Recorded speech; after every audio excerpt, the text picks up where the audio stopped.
Assalamualaikum Bu Tias. Waalaikumsalam Bu Yasmin. Selamat pagi. Pagi juga. Bagaimana kabarnya Bu Tias pagi ini? Sungguh deg-degan sekali ini. Nanti akan jadi coach gimana ya Bu? Insya Allah lancar. Ini Bu, hari ini saya berperan sebagai pengamat atau observer. Di mana untuk melakukan melakukan observasi nanti saya akan menyampaikan rubrik penilaian yang disampaikan, yaitu ada 2, prinsip seorang coaching, kemudian kompetensi inti yang harus dicapai. Kalau untuk prinsip seorang coaching nanti yaitu ada kemitraan, kemudian proses kreatif, kemudian memaksimalkan potensi. Kemudian untuk kompetensi intinya, Ibu harus mempunyai presensi atau kehadiran penuh. Yang kedua, mendengarkan aktif, kemudian mengajukan pertanyaan yang berbobot dengan teknik rasa. Kemudian Bu, untuk pertanyaan selanjutnya, nanti kompetensi yang akan dikembangkan itu yang seperti apa? Yang kedua, kompetensi spesifik yang akan dikembangkan itu yang mana? Kemudian yang terakhir, indikator ketercapaian itu yang akan dicapai itu yang mana? Mungkin dari penyampaian saya. Oke Bu, pertanyaannya adalah kompetensi yang akan dikembangkan itu yang mana? Baik Bu Suyatmi, jadi nanti ketika proses coaching, kompetensi yang akan saya kembangkan itu ada 2, yaitu mendengarkan aktif dan nanti akan mengajukan pertanyaan yang berbobot sesuai teknik rasa. Sedangkan kompetensi spesifik yang nanti akan saya kembangkan yaitu lebih ke mendengarkan aktif, biar nanti si coach itu bisa menyelesaikan atau menemukan solusi yang didapat. Sedangkan indikator dari ketercapaian, kemungkinan nanti indikatornya itu saya itu dalam coaching, yaitu saya sebagai coachnya itu akan melakukan pertanyaan sesuai dengan alur tirta. Dan yang kedua yaitu semoga nanti coach itu bisa menemukan solusi-solusi dari pertanyaan-pertanyaan yang akan saya sampaikan. Ngoten Ibu Suyatmi. Oh ya, berarti pada prinsipnya sebetulnya sudah paham ya Bu, nanti sudah bisa apa yang akan dilakukan dengan permasalahan tersebut. Nggih. Berarti insya Allah sudah clear nih. Berarti monggo silahkan nanti dilanjutkan untuk melakukan observasi selanjutnya. Terima kasih Bu Tias. Ya, terima kasih Bu Suyatmi. Assalamualaikum warahmatullahi wabarakatuh. Iya, Bu Nurul. Gimana ini keadaannya? Kayak mendung-mendung gimana? Oh iya, kayak agak mau nangis Bu Nurul hari ini. Oh, kenapa? Kok bisa begitu? Tadi ada anak yang tantrum Bu. Oh iya. Iya. Sebelumnya saya pengen apa itu pertanyaan sedikit saja. Boleh, nggih. Harapan Mbak Fitria nanti kita kan akan melakukan coaching ya Mbak Fitria ya, karena melihat Mbak Fitria yang sekarang itu kayaknya yang tantrum anaknya apa Mbak Fitria ini? Kayaknya dua-duanya. Oh, dua-duanya. Iya, Ini nanti kan kita akan melakukan coaching, jadi harapan apa nih yang kira-kira Mbak Fitria itu pengen kan dari selesainya coaching nanti? Ya nanti semoga nanti yang menyesek di dada ini bisa tersalurkan, bisa menemukan solusi yang baik, menemukan jalan penerangnya nanti. Semoga nanti coachingnya lancar, kan bisa menemukan ide-ide gitu Mbak. Iya. Nih tadi kan bilang kalau lagi tantrum nih anaknya, emang kenapa kok bisa tantrum?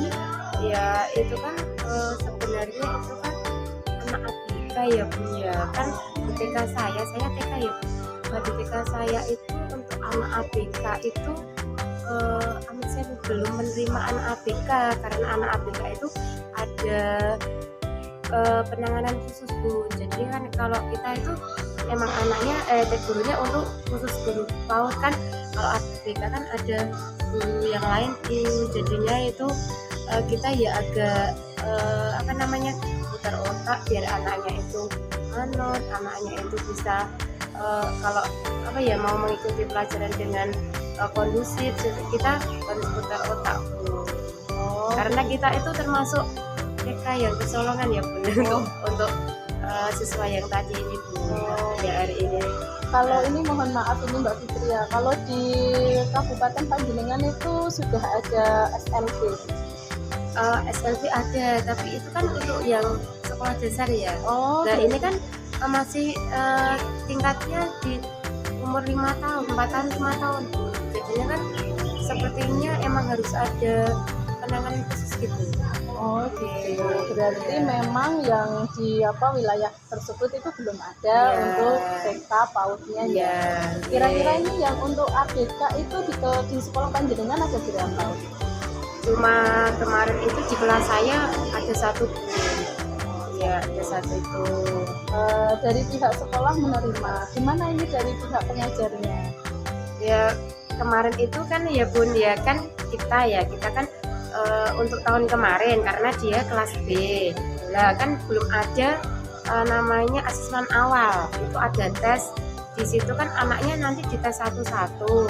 Nah, tahun kemarin belum ada, baru tahun ini yang ada. Lah itu kan di asesmen awal itu kan bisa mengetahui anak ini termasuk anak yang maksudnya sesuai dengan usia PAUD, apa ini anak termasuk ABK, anak istimewa itu tadi, Bun. Dan nilai di tempatnya saya itu belum tahun kemarin belum diadakan seperti itu, Bun. Jadinya ya itu kalau di kelas itu yang ABK ini, Bun, kalau nggak tiduran dia tantrum, Bun. Jadi ngamuk, Bun. Nah, saya kan solusinya gini, Bun. Kalau ketika dia ngamuk itu harus ada guru yang megang. Karena kalau tidak ada yang guru yang memegang, nanti anaknya yang lain ada lari ketakutan, Bu.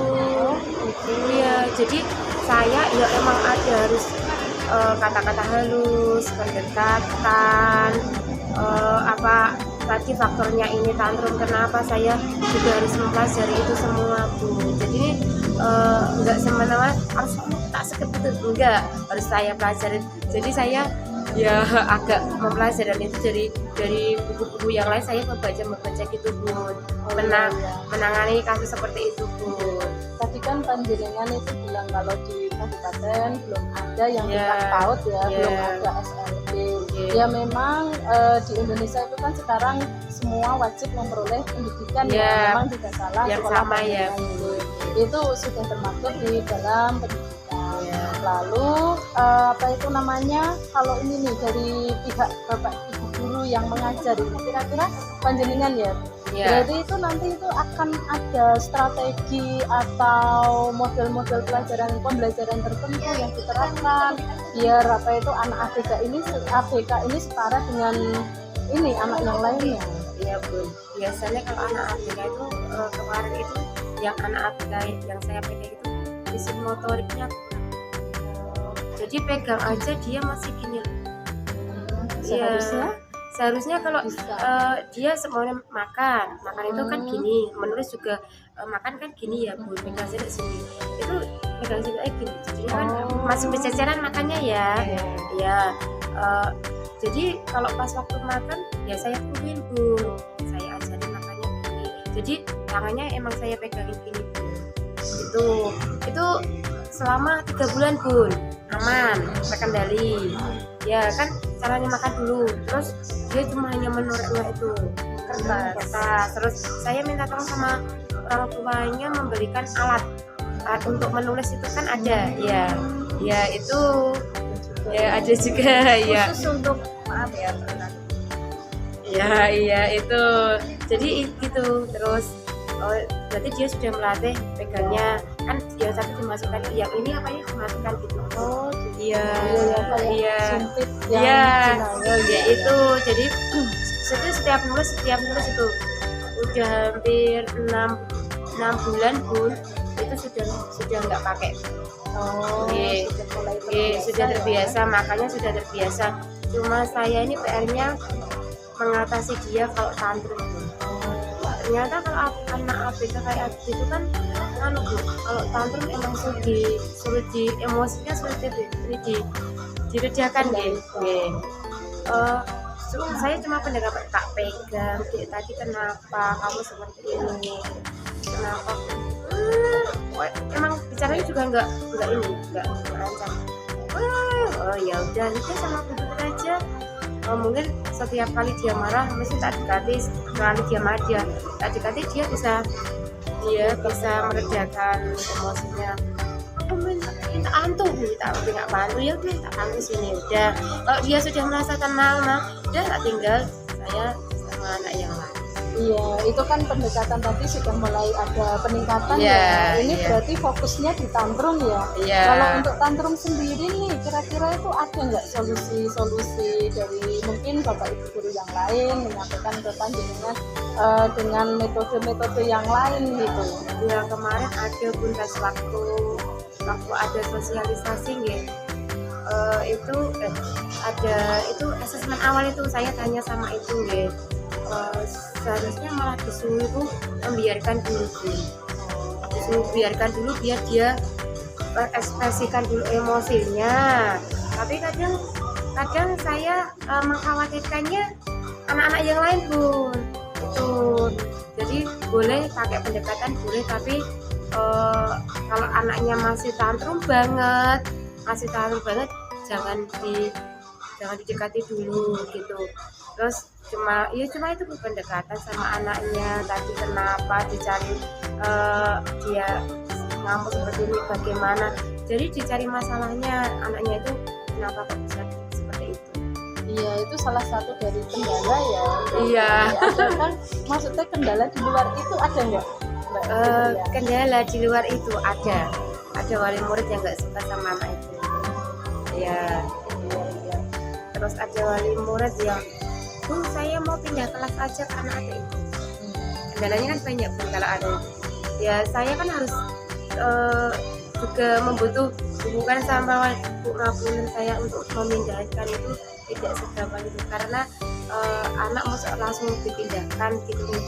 Seharusnya jenengan bantu saya gitu, kasih pengertian keputusan jenengan kalau anaknya, insya Allah nanti kalau anaknya tantrum itu saya pegang insya Allah nggak apa-apa berani dari. Jadi saya meyakinkan orang tua agar orang tuanya juga mantap di kelasnya saya tidak kenapa-napa itu pun. Jadi saya ya juga komunikasi dengan baik dengan orang tua. Akhirnya sudah lama-lama juga sudah orang tua sudah kebiasa. Jadi anak-anak kalau dia tantrum di anak yang lain mungkin gitu. Jadi udah kebiasaan gitu. Jadi ini tadi kendalanya seperti itu wali murid ya yang tidak menginginkan untuk anaknya itu sekelas dengan si anak tersebut. Kira-kira itu butuh dukungan pihak apa saja untuk menyelenggarakan kegiatan atau rencana-rencana dari Mbak Fitria tadi? Saya dari kepala sekolah sama saya sosialisasi sama orang tua. Yang pertama saya pendekatan dulu sama anak yang tadi ABK. Terus yang kedua saya sosialisasi sama anak orang tua yang tadi semuanya wali murid saya beri pengertian, saya beri keyakinan kalau anak ini benar-benar tak apa-apa. Tapi dalam pembicaraan itu tidak saya jadikan satu gitu. Jadi cuma saya memanggil pribadi yang anak yang tadi sama keseluruhan gitu tak buat bareng-bareng gitu. Ini nih Mbak Fitria, saya ingin nanya satu lagi ya. Kira-kira itu komitmen apa sih yang akan Mbak Fitria lakukan untuk merencanakan dari berbagai macam strategi tadi yang sudah panjenengan utarakan? Ya saya komitmen nanti itu bukan dari alam ya. Saya itu kalau ada apa-apa harus komunikasi dulu dengan kepala sekolah. Iya, terus sama kakak sejawat saya minta solusi itu bagaimana, terus nanti kalau solusinya itu baik ya saya sampaikan kepada itu. Iya. Ini saya terpikir lagi ini kira-kira itu rencana panjenengan akan dilakukan mulai kapan ya? Ya ini sudah saya lakukan, sudah mulai saya lakukan karena anaknya sudah di kelas saya sudah dari awal kelas B itu sudah 1 bulan anaknya tak lihat seperti ini, perkembangannya seperti ini. Terus 1 bulan berikutnya saya sudah melaksanakan rencana itu, sudah melaksanakan. Oh gitu, baik. Oke. Jadi selama selama proses coaching ini panjenengan itu udah menemukan ide sendiri sebenarnya. Iya. Ya, sudah tahu Oke. solusi-solusi Iya. apa yang harus dikerjakan Iya. gitu. Sekarang saya pengen tahu aja perasaan sekarang gimana? Agak lega Bun, agak lega tadi yang kepalanya agak tuing-tuing, dadanya agak nyesek, sekarang lega, bisa sharing sama jenengan, berbagi pengalaman sama jenengan, jadi udah agak bebannya Plong agak ya? plong. Iya, Wah. iya. Baik, kalau gitu minta skala berapa ini 1 sampai 10 ini Mbak Fitria? 90.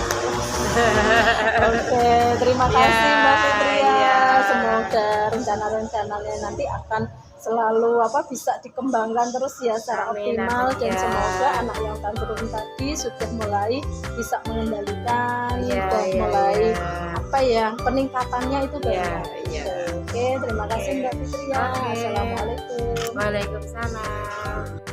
Baik Bu Tias, kan tadi sudah melakukan observasi nih, Proses coaching. sudah melakukan proses coaching. Jadi bagaimana nih perasaannya? Alhamdulillah sangat lega ya Bu, karena kemarin tadi kan proses coachingnya ini mau seperti apa ya, saya deg-degan sekali. Ternyata itu lancar sekali, dan alhamdulillah Mbak Fitria juga sangat membantu di proses coaching ini. Jadi sudah ada senang ya, sudah lega bagaimana menyelesaikan masalahnya. Ini nih Bu, mohon maaf saya mau bertanya sedikit nih. Apa yang sudah menjadi kriteria pencapaiannya, apa nih yang sudah tercapai? Kriteria tercapaiannya yaitu tadi coaching, Mbak Fitria itu sudah bisa menemukan solusi tanpa saya harus mengungkapkan atau membantu mencarikan solusi, itu sudah langsung dengan sendirinya itu menetapkan solusi. Terus yang kedua, alhamdulillah ya Bu Yatni, saya tadi proses coachnya itu udah menurut saya itu sudah sesuai deh dengan alur ceritanya. Baik Bu, berikutnya kan tadi sudah tercapai nih. Kemudian kompetensi yang dikembangkan yang mana ini Bu? Oke. Jadi kompetensi yang saya kembangkan itu ada 2 Bu Yatni, sesuai dengan tadi yang diajukan pertanyaan di awal ya. Bahwasanya kompetensi yang saya kembangkan yang pertama yaitu mendengarkan dengan aktif. Alhamdulillah saya mendengarkan dengan aktif tanpa ikut campur terlalu banyak problematika untuk menemukan solusinya. Yang kedua yaitu mengajukan pertanyaan-pertanyaan yang berbobot sesuai dengan teknik terasa, dan itu sudah saya lakukan tadi. Oke, baik ya Bu.